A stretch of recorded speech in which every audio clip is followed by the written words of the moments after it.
9시 기도회 목요일 지역사회 섬김을 위한 긍휼을 위한 기도회를 시작하도록 하겠습니다. 오늘은 가난한 사람들을 위한 기도를 함께 드리기를 바랍니다. 말씀을 한번 같이 나누도록 하겠습니다. 신명기 15장 1절에서 5절까지의 말씀입니다. 제가 봉독하도록 하겠습니다.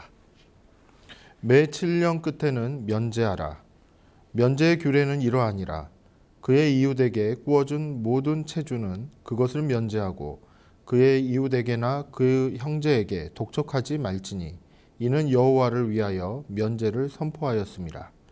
이방인에게는 내가 독촉하려니와 내 형제에게 구워준 것은 내 손에서 면제하라. 내가 만일 내 하나님 여호와의 말씀만 듣고 내가 오늘 내게 내리는 그 명령을 다 지켜 행하면 내 하나님 여호와께서 내게 기업으로 주신 땅에서 내가 반드시 복을 받으리니 너희 중에 가난한 자가 없으리라. 아멘. 자, 본문의 말씀을 잠깐 같이 묵상해 보겠습니다. 본문의 말씀의 그 1절을 살펴보면 매 7년 끝에는 면제하라 라는 그와 같은 구절이 나옵니다. 매 7년 끝에는 이라고 표현하고 있죠. 즉 안식년을 이야기합니다. 레위기 25장 4절에서 5절 말씀을 따르면은 안식년에 대한 이야기가 나오는데 특별히 땅의 안식년을 이야기합니다. 땅을 7년마다 쉬게 하라는 것이죠. 거기서 나는 농작물이나 어떤 채소라든지 이런 것을 거두지 말고 그대로 두라고 이야기를 합니다. 이처럼 땅의 안식년을 이야기하면서 이 안식년의 개념이 사람에게도 적용이 됩니다. 노예에게 적용이 되기도 하고 그리고 또 가축에게도 이렇게 적용이 됩니다. 집에 있는 소나 양이나 이와 같은 가축들도 7년마다 쉴 것을 이렇게 명명하고 있는 것이죠. 그리고 이와 같은 안식의 개념이 누구에게로까지 이어지냐면 바로 빚을 진 사람, 빚을 진 사람, 갚아야 될 사람에게도 이렇게 적용되는 부분이 있습니다. 그래서 오늘의 이 본문의 말씀은 안식년 채무 면제 제도 이렇게 정리할 수 있겠습니다. 2절 말씀을 보면은 면제 규례는 이러하니라 라고 이렇게 전하고 있죠. 여기에 나오는 이 체주라는 용어는 바로 자기 손을 빌려서 빌려준 무엇인가를 가난한 사람에게 빌려준 바로 그 사람을 이야기하는데요. 고리대금업을 하는 사람을 가리킨 것은 아닙니다. 선한 마음을 가지고 이웃에게 자신의 물건이나 자신의 그런 재산 중에 일부를 이렇게 빌려준 사람을 이야기하는 것이죠. 이와 같은 모든 체주는 그것을 면제하고 라고 이야기하고 있습니다. 그 이웃에게나 그 형제에게 독촉하지 말지니 즉 안식년의 빚을 탕감하기 위한 제도로서는 빚을 면제해 주거나 아니면은 독촉하지 말라라고 이렇게 이야기하고 있습니다. 이것은 빚 전체를 탕감해 줘야 된다라는 그와 같은 개념으로 해석이 되지는 않습니다. 실제로 이렇게 해석하는 일부 사람들도 있지만은 대체적으로는 어떻게 해석을 하냐면 1년부터 7년째까지 이런 빚이 있다라고 한다면 7년째 빚을 탕감을 해주는 또는 그 탕감을 하지 않더라도 그 해만큼은 빚을 독촉하지 않는 그래서 괴롭히지 않는 그와 같은 법을 이야기하는 것이죠. 이처럼 7년째의 빚을 독촉하지 않거나 아니면 면제를 해주는 그 법은 무엇을 위한 것이냐면 바로 여호와 하나님을 위한 법이다 라고 이렇게 이야기합니다. 이는 여호와를 위하여 면제를 선포하였습니다 라고 이렇게 기억하는 그와 같은 말씀을 전하고 있는 것이죠. 이처럼 여호와를 위하여 이 법을 시행을 해야 된다는 것이죠. 이것은 달리 말해서 하나님의 긍휼의 마음을 가지고 그리고 하나님의 영광을 드러내기 위해서 가난한 사람들의 빚을 탕감해 줘야 된다라고 이렇게 정의할 수 있겠습니다. 3절 말씀에 보면은 이방인에게는 이와 같은 면제 제도를 적용하지 말 것을 이야기하는데 왜냐하면 이방인들은 율법을 지키지 않고 안식일이나 안식년에도 지속적으로 이렇게 일을 하고 있기 때문에 그렇습니다. 그렇기 때문에 이방인에게는 적용하지 않고 바로 하나님의 율법을 따르는 사람, 하나님의 말씀을 따르는 사람들에게는 적용을 하라라고 이렇게 권면하고 있는 것이죠. 4절에서 5절까지의 이와 같은 말씀을 보면은 우리가 눈에 띄는 한 구절이 있습니다. 무엇이냐면 맨 마지막 구절인데요. 너희 중에 가난한 자가 없으리라 라고 이렇게 이야기를 하고 있습니다. 즉 앞서서 이야기했던 안식년의 그 채무를 면제해주는 그 법을 잘 지키면은 하나님께서 복을 주시고 너희 중에 가난한 자가 없어질 것이다, 없으리라 라고 이렇게 이야기하시는 것이죠. 그런데 이 말씀은 가난한 자가 전혀 없을 것이다, 완전히 없어질 것이다 라는 것을 의미하지는 않습니다. 오히려 궁핍함으로 인해서, 경제적인 어려움으로 인해서 더 이상 힘들지 않게 될 것이다 라는 의미를 품고 있다라고 이렇게 우리는 해석할 수 있다라는 점이죠. 그래서 이 말씀을 통해서 우리가 한번 같이 살펴볼 수 있는 것은 바로 가난한 자들을 돌보는 그와 같은 모습이 바로 하나님이 기뻐하시는 모습이다라는 것이고, 하나님의 말씀을 지키고 그리고 하나님께로부터 복을 받을 수 있는 길이다라는 것을 우리는 이 말씀을 통해서 확인할 수 있습니다. 즉 가난한 자들을 돌보는 자들, 그와 같은 사람들은 과연 누구인가라고 했을 때 그러한 사람들은 하나님의 복을 받는 사람들이다라는 것입니다. 그래서 하나님의 복을 받기 때문에 가난한 자를 돌보는 사람, 그 사람들은 가난하게 되지 않는다라고 이렇게 이야기하는 것이죠. 즉 안식년 이 채무 면제 제도를 통해서 하나님은 가난한 사람들도 돌보심과 동시에 그리고 가난하지 않았던 그 체주들도 더 이상 가난해지지 않도록 이렇게 방어하는 하나님의 복을 주시는 그와 같은 놀라운 효과가, 또한 놀라운 하나님의 은혜가 있게 됐다라는 것을 우리는 확인할 수 있습니다.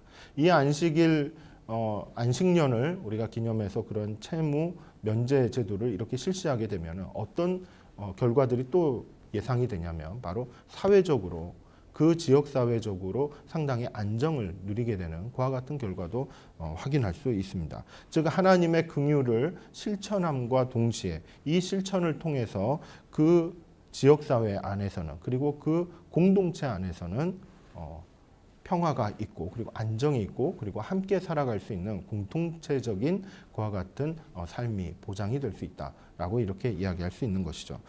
여러분, 이 말씀을 묵상을 하다 보니까 떠오른 사건이 하나 있었습니다. 무엇이냐면 사회복지 발달사를 이렇게 좀 한번 살펴보다 보면은 이러한 일이 있는데요. 여러분, 나라에서 이렇게 빈곤한 사람들, 가난한 사람들을 이렇게 구제하기 위한 여러 가지 제도들을 마련을 하고 있는데, 그 제도들의 가장 시초라고 이렇게 이야기할 수 있는 것은 바로 1598년도에 영국의 그 엘리자베스 여왕이 실시했던 구빈법을 이야기할 수 있습니다. 그 구빈법이라는 것은 무엇을 얘기하냐면 공공부조라고 얘기해서 오늘날의 그 국민기초생활보장법이 있지 않습니까? 그러한 법처럼 참으로 빈곤한 상태에 있는 사람들을 도와주고 그리고 그 사람들이 그래도 기본적인 생활을 할 수 있도록 이렇게 지원해주는 그와 같은 제도를 이야기하는 것입니다. 그런데 이때 당시에 그 영국의 상황을 돌이켜 봤을 때 이러한 국가적인 그런 빈곤 대책, 국가적인 빈곤 정책을 실시한 이유 중에 하나는 무엇이냐면은 빈곤한 사람들이 많이 늘어나게 되면, 가난한 사람들이 많이 늘어나게 되면은 그 사람들이 그냥 편안하게 지내는 것이 아니었다라는 것입니다. 본인들이 살기 위해서 절도를 하거나 그리고 때로는 도둑질을 한다거나 때로는 폭동을 일으킨다거나 때로는 일을 했던 장소를 도망쳐서 다른 곳으로 이주를 해서 더 이상 그 농장 주인, 영주라고 할 수 있는 그와 같은 그때 당시에 경제적으로 이렇게 힘을 가졌던 사람들이 많이 불편함을 겪을 수밖에 없는 그와 같은 사회적인 혼란이 일어나게 됐다라는 것이죠. 그러한 혼란들을 잠재우기 위해서 가난한 사람들을 오히려 도와주고 국가가 도와주면서 그러한 혼란들, 그와 같은 불안 들을 잠재우려고 하는 그러한 목적이 있었다는 것이죠. 이것은 이제 달리 말해서 가난한 사람들 그리고 힘들게 살아가는 사람들을 도와줌으로써 사회적으로는 안정을 찾아갈 수 있다라는 것을 의미하기도 합니다.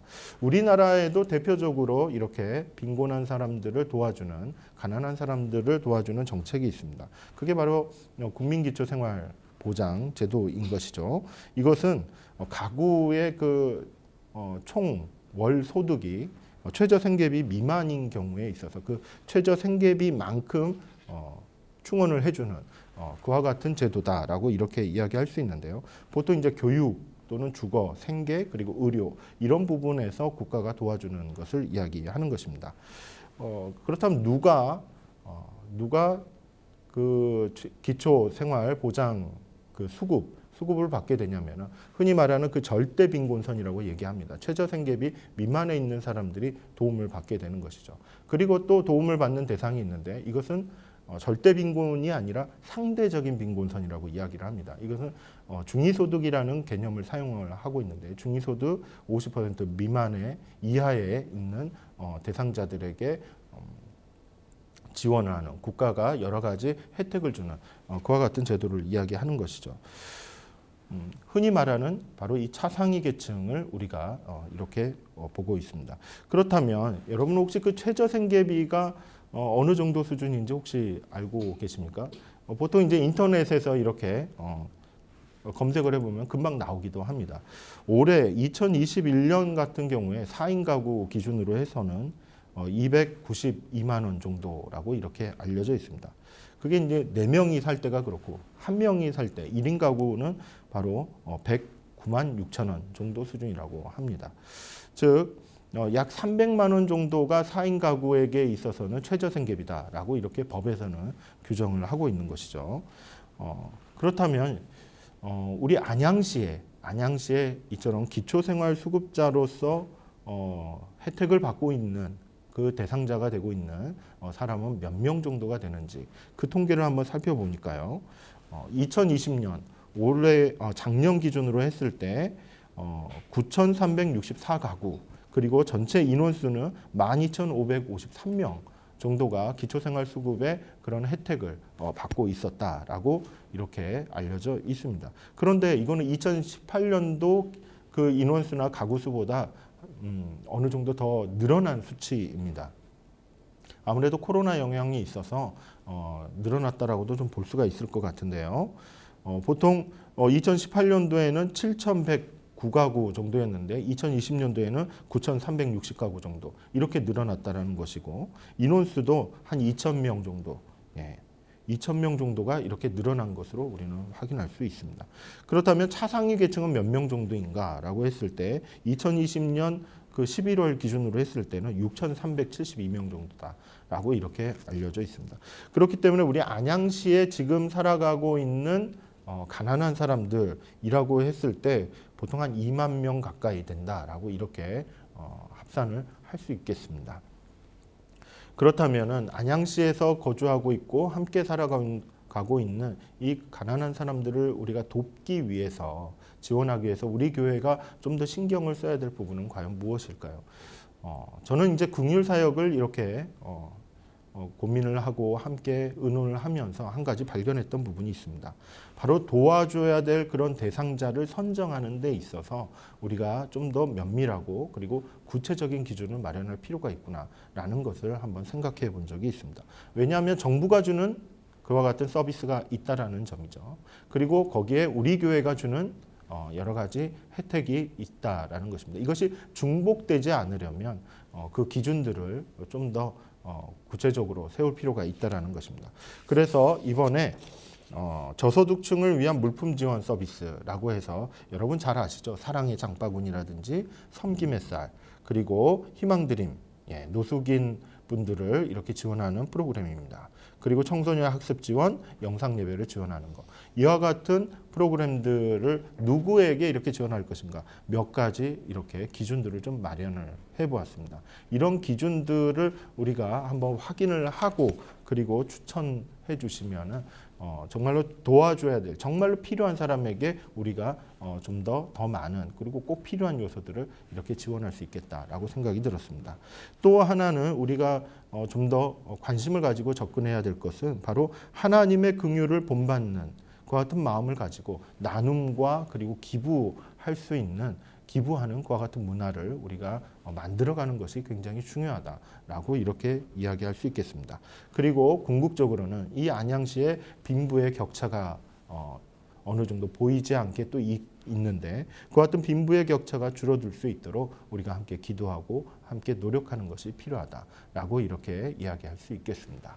자, 그렇다면 이 시간에는 이제 말씀을 기억하면서 함께 기도하는 시간을 갖도록 하겠습니다. 가난한 이들을 멸시하지 않고 긍휼히 여기는 마음을 품게 하옵소서.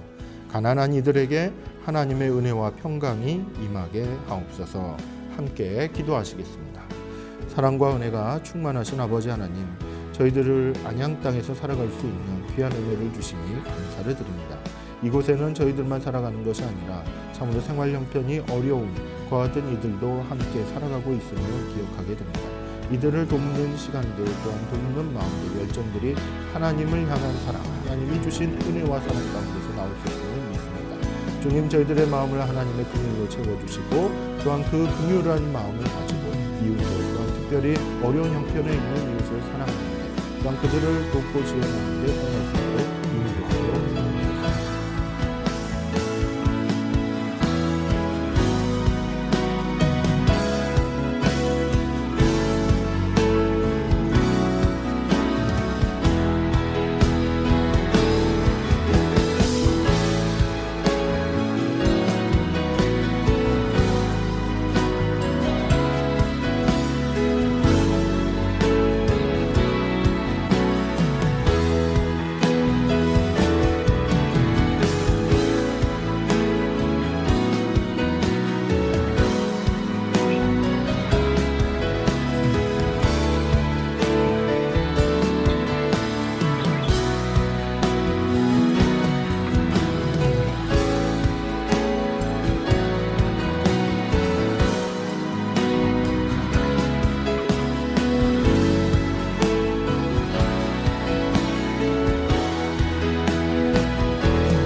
이어서 함께 기도하실 제목은 안양에서 살아가는 가난한 이들의 경제적인 회복을 위해서 함께 기도하겠습니다. 안양에서 살아가는 가난한 이들의 생계를 붙들어 주옵소서. 가난한 이들의 가정이 하나님의 돌보심 가운데 평안을 누리도록 하나님 역사하여 주옵소서. 빈곤의 문제가 해결되고 하나님의 위로가 임하게 하옵소서. 함께 기도하시겠습니다. 사랑과 은혜가 충만하신 아버지 하나님, 참으로 저희들 하나님의 은혜 덕분에 여기까지 왔음을 고백합니다. 하나님 아버지, 우리 주변에 있는 또한 우리와 함께 살아가고 있는 가난한 사람들, 참으로 힘들어하는 사람들의 그와 같은 생계를 주님께서 붙잡아 주시고 인도해 주시기를 원합니다. 아버지 하나님, 직장을 구하고자 하나 직장을 구하는 것이 참으로 어려운 지경이 되었습니다. 코로나로 인해서 많은 경제적인 여건들이 힘들고 어렵게만 지금 진전이 되고 있습니다. 있던 일자리도 잃어버리는 것 같은 상태로 저희들이 나아가고 있습니다. 하나님 아버지, 저희들이 긍휼히 여겨 주옵소서. 하나님 아버지 저희들을 붙잡아 주시옵소서. 하나님의 사랑 가운데 인도하여 주셔서 아버지 하나님 우리 가난한 사람들의 빈곤에 관한 문제들이 해결을 얻을 수 있도록 하나님의 빛을 발견하게 하여 주옵소서.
이어서 함께 기도하실 제목은 안양에서 살아가는 가난한 이들의 다양한 문제가 개선될 수 있도록 기도해 주시기 바랍니다.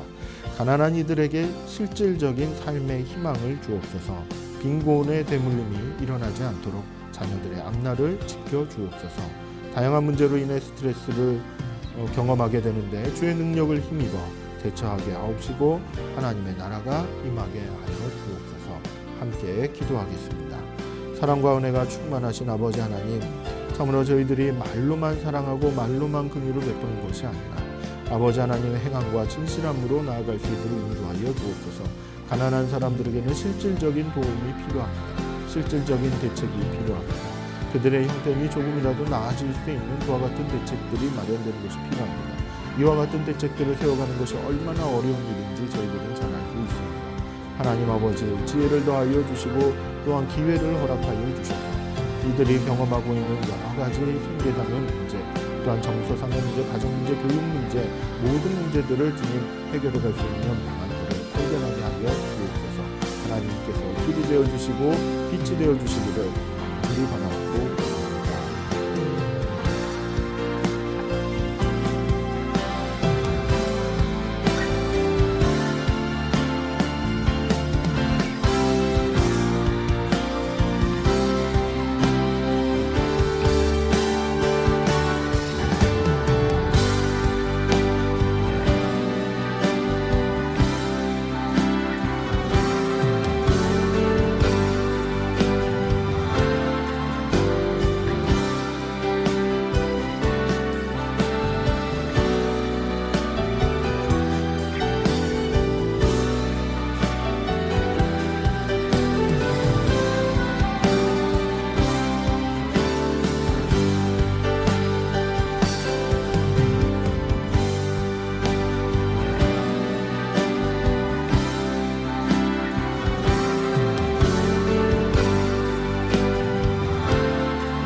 계획으로 안양제일교회의 저소득층 돌봄 지원 사역을 위해서 물품 지원 사역을 위해서 함께 기도하겠습니다. 사랑의 장바구니, 섬김의 쌀, 희망드림 이와 같은 프로그램을 통해서 안양에서 살아가는 가난한 이들을 돕는 사역이 힘을 얻게 하여 주옵소서. 가난한 이들의 필요한 것을 파악하고 지원함으로써 천국 복음을 전하게 하옵소서. 함께 기도하겠습니다. 사랑과 은혜가 충만하신 아버지 하나님, 하나님의 은혜를 간구합니다. 주님의 사랑 가운데 저희들 있게 하여 주시옵소서. 우리 교회로 하여금 하나님의 은혜 가운데 있게 하여 주시니 감사를 드립니다. 아버지 하나님, 참으로 이웃과 또한 어려운 이웃과 특별히 함께 살아가는 데 힘쓸 수 있도록 우리 교회로 하여금 힘을 얻게 하여 주시옵소서. 아버지 하나님, 가난한 이들을 돕는 것이 하나님의 복을 받는 길이다라고 알려주셨습니다. 우리 교회로 하여금 가난한 이들을 아버지 하나님 도울 수 있는 그러한 하나님의 긍휼을 품게 하여 주시고 그 긍휼을 품는 마음 가운데 하나님의 복을 누릴 수 있도록 은혜를 더하여 주옵소서. 우리 성도님들의 가정을 붙드시고 생업을 붙드시고 아버지 하나님, 참으로 우리 성도님들의 그와 같은 각 가정에 또한 생각하는 모든 상황들을 통쾌하게 하여 주시옵소서. 아버지 하나님, 힘있게 하여 주옵소서. 그로 말미암아 하나님의 은혜와 사랑이 우리 교회를 통하여 이웃에게, 특별히 어려운 이웃에게 전달되어 줄 수 있도록 주님 역사하여 주옵소서. 내가 전체들과 함께 동행하시는